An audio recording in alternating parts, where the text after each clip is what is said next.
We're not done yet either. Our final guest of the night here on our Aggie Legends series continues, and it's the point guard. He was rock solid, and pun intended. It's Bernard Rock here joining us on the Full Court Press.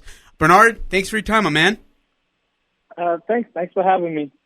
Hey, Bernard, when you think about your time at Utah State, I want to start here. What was the process like for you to come to Utah State? What made you want to come and play for the Aggies? It's a funny story. Coach Ray had heard about me or whatever, and he's like, "Hey, would you like to come up to Utah State?" I'm like, "Utah State?" I was like, I would have never thought about going to Utah of all places. And then, my son was born, and my oldest son, he was born in New Mexico. And in his hospital bed, in the hospital, while he's being, the birth of him, Utah State Aggies played on ESPN that night. And I was like, Utah State on ESPN? So, I got to watch him and everything, and I saw a guy named Troy Roll. And I was like, wow, this dude is good. This dude can jump. This dude has a nice shot. And I was like, I could imagine myself playing with him, rock, and then it was roll. Like, it could be rock and roll. So that kind of was one of my decisions that made me want to come there. Really? Just because of the opportunity for the nickname? Yeah. The rock and roll combination. That's awesome. Speaking of which, I got to ask you played with some talented kids on that squad. What was it like to play with Troy Roll, though? And I heard he had hops. Can you tell me about some of the memories of you watching him dunk a basketball?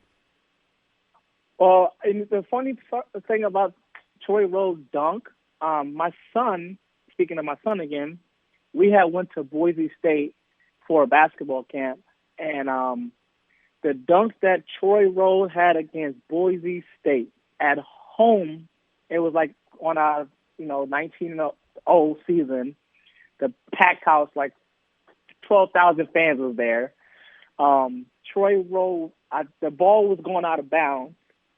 I got the ball and I threw it down to the side that we were supposed to go, and Troy happened to be running down there as I'm going for the steal, and I threw it to him.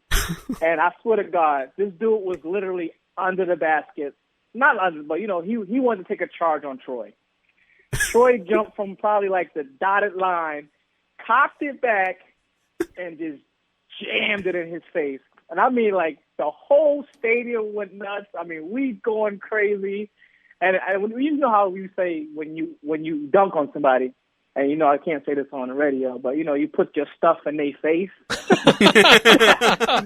That's what Troy did. Troy put all of it in his face. It was the nastiest dunk I've ever seen in person.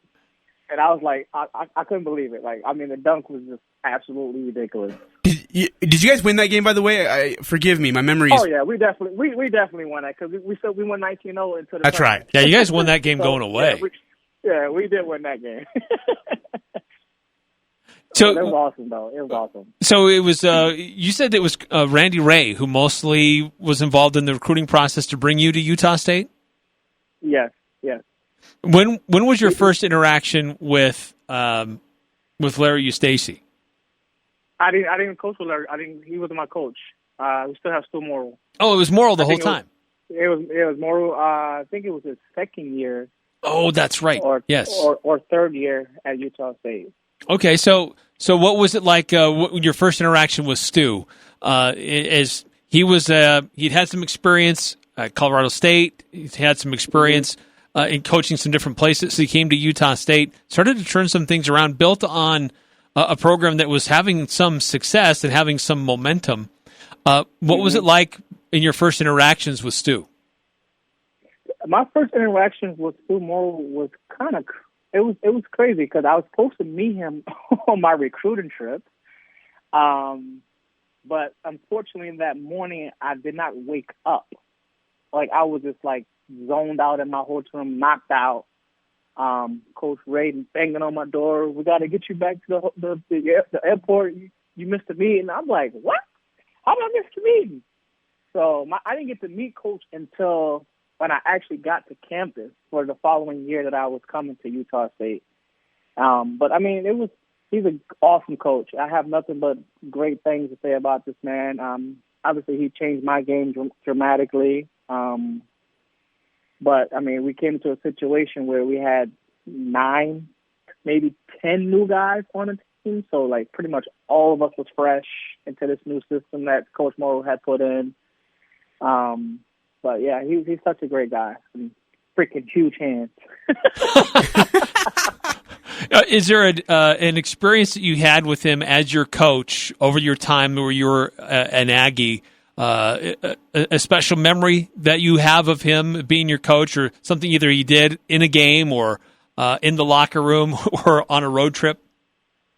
Well, actually, I got kicked out of one of my first practices ever in my whole entire life from Coach Morrow. Whoa! How was this? You know what? I don't know. Like, something had happened. I don't know. For some strange reason, I got super tired. Like, I couldn't run anymore. My legs were like spaghetti. And I was like, Coach, I physically can't run. And he said something, and I said something smart back to him.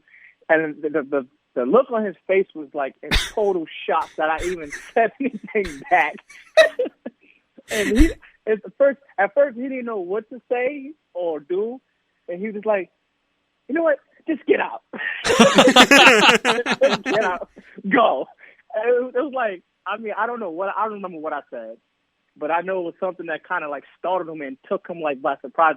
I'd even said something back, and he was like, you know what? Just get out of practice. And ever since then, I've never said anything back to Coach Morrow. We've been on a good path ever since. Do you still talk to him often, or? I don't talk to him as often as I used to when he was coaching. I don't know if he's on Facebook. If he is, I haven't talked friend requests or anything like that, or even friends, people you may know.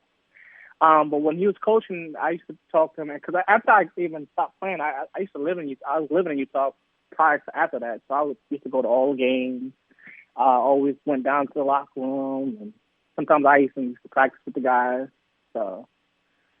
Yeah, but I haven't really talked to him much. I've seen Coach Ray plenty of times when my son was obviously playing AAU. I've seen him at tournaments.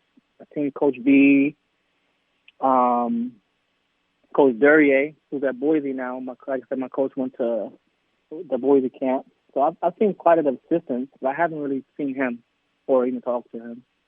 Hey, what was the toughest environment you ever played at? As far as in college? Yeah. What we played at that was tough. I mean, to be honest with you, none of them was really too tough. Long Beach State was, because they had a nice, crowd, and they were pretty good. But it was just something about Idaho teams that I always had a good time playing against, because I always get my career highs against either Boise or University of Idaho.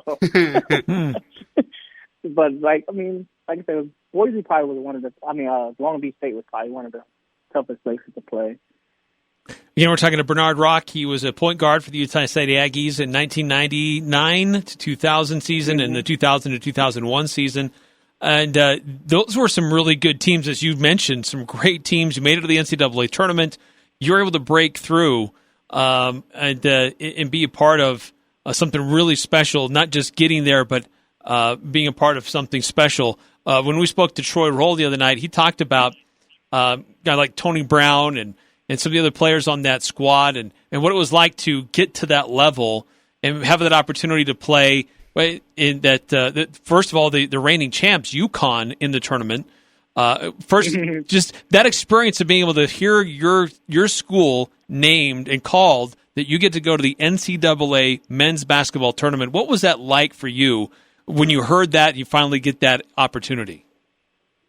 To be honest, it's just something that we all, as basketball players in college, look forward to is March Madness. It's like one of the biggest tournaments of the year, and for years and years. So when we got that's what we was trying to play for, to get to the tournament. And when we got there, we thought we should have been a higher seed. So to play against the UConn, who, like I said, was a defending national champs, was kind of almost like a blown to us. Like, really? Like, played so hard. We had the country longest winning streak, But at the end of the day, it's just a jersey across from you. It's anybody in between the lines, you can play against anybody. So it was definitely a neat experience. That it sucked though, because I actually played like crap. So it wasn't too much of a good memory for me. But just being there, and we had like a police escort to the game. Like we was going through red lights. So just the whole NCAA experience was just phenomenal. It was something that you would learn for the rest of your life. So, like I said, but I gotta ask you, that was the point guard, it was El Amin, right? Mm-hmm. What was it like playing against him? I mean, I know he was a baller, especially in the year before in the defending champs, but was he as good as advertised? I mean, I saw him on TV, but in person? In person is totally different. Like, I mean, he was a big point guard. Like, there was no shortcuts about it. He was a little chubbier, but he was super fast. Like, I was shocked how fast he was because of how much like his body built was. Like, I was super shocked. But yeah, he was definitely a good basketball. They had trees. I mean, they had trees on trees. Like, their whole starting five was 6, 7, and better, except for little Khalid. Yeah, I mean, it was definitely a neat experience. Humbling, because I thought for sure we at least would have played better than we did. And had a chance to win. I thought we would have had a chance to win. Obviously, it didn't turn out that way. Were you guys? I remember that game was close, wasn't it, Eric? If I remember right, that game was semi-close, wasn't it? At one point. At one point, yes, it was close at one point, and then they just said, "You know what? Let's get this little team out of here." How different was it, the experience of going the following year? I mean, you had that experience going against UConn, had another great season, but then you get another chance to go back to the NCAA and do something a little bit different, and you guys did. What was that like? Well, obviously, we wasn't satisfied. We made it there, which was nice, and that's what we all dreamed about. But we said my goal of next year was definitely not to play as bad as I did. So for me, I had a different chip on my shoulder. And like I said, we had the experience under our belt, so we knew what to expect as far as, the crowd, we know if we kept the game close, they're going to start cheering for the underdog. So, yeah, it was a different mindset going into the following season. Was like, you got to get a win. Like, Utah State never had a win in the NCAA tournament, so we want to be the first ones to give them that. And I mean, it took us to get to overtime to do it, but we did it. What was that was the Ohio State win, right? Yeah. And so I got to ask you a question. People seem to forget this. After Tony Brown's jumper, that little floater that took 10 pump fakes, but after that, Sean Daniels nearly made a huge mistake overplaying the inbounds pass and allowing that Ohio State kid to get a shot that he nearly banked in from half court. Bernard, people almost forget that they nearly won that game on a half-court shot at the buzzer. Yeah, even Sean's face was like, "Oh my gosh, I'm so glad he missed." What was the feeling like in the locker room after you win an NCAA tournament game? Like, did Coach Morrow come in and celebrate, or was it just, you know what, great, now we got to go beat UCLA? What was the feeling like? Oh, I mean, it was definitely, everybody was cheering and jumping, but we was like, we're not done yet. So, I mean, it was like back to business. We got to win because we knew we should have won. Like, we went in the mentality that we're going to try to win this game. So, but like I said, it took Tony Brown's pump fakes to get us to that moment. But we celebrated for the most part, and then it's like, all right, let's go watch some other games or get ready to go for the next day. Bernard, what did you do once you left and graduated at Utah State? Where did your life take you after leaving Logan? I went to Arizona for about 2 years. I was still trying to get overseas. It just somehow wasn't working out for some strange reason. I don't know why. But then I did get an opportunity because Curtis Bobb is my best friend. We still talk every day. He got one overseas. He got me an opportunity to he was in Austria at the time. He had talked to some coaches, got some people to get me to go out there for a year. But then I got hurt. I pulled my groin really bad. Like my very first ever serious injury in my whole entire life. It happens when I get to the professionals. So, yeah. So I didn't really do too much after that. I just started working. I had kids. So I take care of my family. How many kids do you have now? I have 4. I have an older son who's 20. I have a 19-year-old, a 17-year-old, and I have a 7-year-old. Any basketball players? Huh? Any basketball players? My older son was playing for a little bit, but then, life happened with him. He made me a grandfather. You believe that? I'm wow. a grandfather. You're a young You're feeling old, aren't grandpa. you? Yeah. Yes, I'm not, call me G-Rock. I got to ask you, who's the best player you ever played against in your college career? In my college career? Ooh. Well, obviously it has to go to UCLA. Earl Watson was a stud. Oh, Earl was on that team. Oh, huh? yeah. Yes, he was a stud. And like from when you watch these guys on TV, they don't seem as good as that they really are until you get to actually see them in person.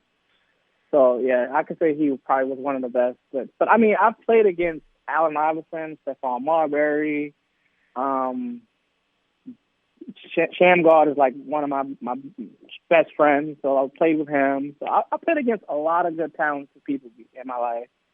I played with Mike Bibby plenty of times in LA Fitness. And they had a whole bunch of NBA players in there. So, did you say you played against Allen Iverson? I'm sorry, you casually just brought that up. You dropped a lot of big names there, Ajay. Yeah, and the Rucker. I'm from New York, so a lot of these guys come play in the Rucker League, and he happened to be and one of the teams that I was playing against, so I got to experience that. Hey, your son who's a senior in high school, does he have any offers or any interest from any local schools at all? Or BU is where he lives in Colorado. Okay. The Air Force offered him. UC Davis offered him. But he still hasn't committed yet. He's still trying to finish out this senior year and maybe get more offers. I tried to get Utah State to get him, but they already signed the point guard, and they was already looking at him. But they wanted somebody who can score, was more aggressive on the scoring. My son isn't as aggressive on the scoring as he should be, as I keep telling him he should have been. But he's a stud, though. He's a stud. I say he's definitely, at his age or even younger, he was definitely much better than I was, especially as far as like ball handling, his basketball IQ, and his jump shot is like Steph Curry-ish. Wow. Bernard, I got to ask you, do you have a chance to spy in and watch any of the Aggie games? They're on national television from time to time, this current team? No, I honestly, I can't say that I have, to be honest with you. I kind of work and I get home late sometimes, and then I don't really follow any really college basketball to see like who's playing and when they're playing. But I have seen, like, I think maybe 1 or 2 games, and they look pretty solid from what I see. Yeah, they're hoping to keep being solid. This is an important stretch for them right now. Yeah. It definitely shocked a lot of people last year as far as getting to the tournament with the, firing of Coach Duryea to get a new coach. So, yeah, they're definitely keeping USU alive. Hey, Bernard, great stuff, man. Thank you so much for your time. I hope you know how much we appreciate you and what you did for the Utah State University. Obviously, one of the more exciting point guards to watch, basketball players to watch here at Aggie Nation. So thank you, and especially thank you for tonight. Oh, thank you guys for having me, or even considering calling me to interview. I really appreciate it. Are you coming on Saturday night, or are you not going to be able to make it? No, yeah, unfortunately I won't be able to make it. Okay. They kind of sent the emails and stuff out too late, and okay. It's my wife's birthday, and Oh, yeah.